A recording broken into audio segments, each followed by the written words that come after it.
নমস্কার, আমি অ্যাঞ্জেলিনা। সকলকে জানাই দোল পূর্ণিমার অনেক শুভেচ্ছা। নজরুল গীতি গেয়ে শোনাবো।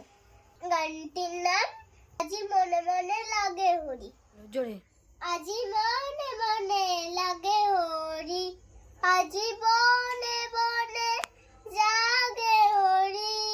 আরেকবার। আজি মনে মনে লাগে হরি, আজি মনে মনে লাগে হরি, আজি